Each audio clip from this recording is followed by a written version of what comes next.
Alright guys, this is the part 2 of that video. Once again, after 20 to 30 minutes of messing around, I was able to figure out that, okay, I had the firmware flashed, and after that, I came back to my device.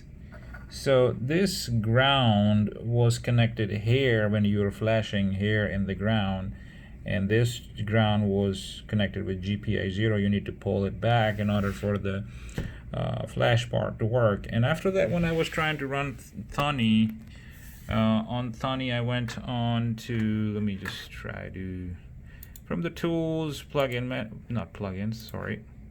tools, options, and I was able to select this, interpreter as this, but all my commands were like, they were not working out at all. And one more thing, I tried to write help, and to get it, it went into welcome to Python 3.7. Well, why am I in Python 3.7? And that's when I figured out I need to go in tools, and from options I need to change the, rather than the same as runs Thonny default, to this.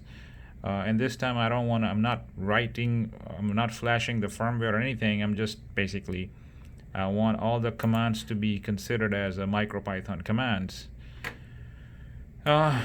Once you get into help, sometimes you see this and then you don't know how to get out of it. It's simple. Just type quit. It's gonna come out of it, and you will start seeing again the 3 chevrons.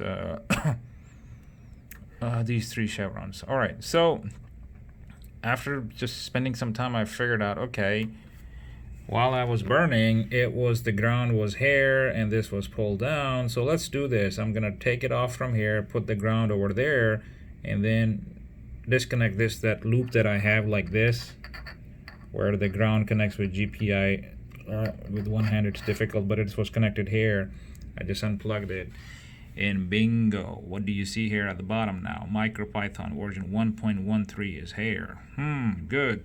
So now I can look at the help. It's saying now you can run your help commands on this help, and I see, alright, I see help regarding welcome to Micropython on the ESP32.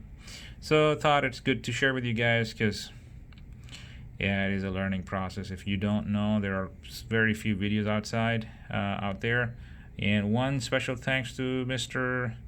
Sarwanan AL. I'm gonna include his link here as well, because he was the one whose video I saw on YouTube, and I was able to figure out that I should use Thonny. It's much simple and easy to work with.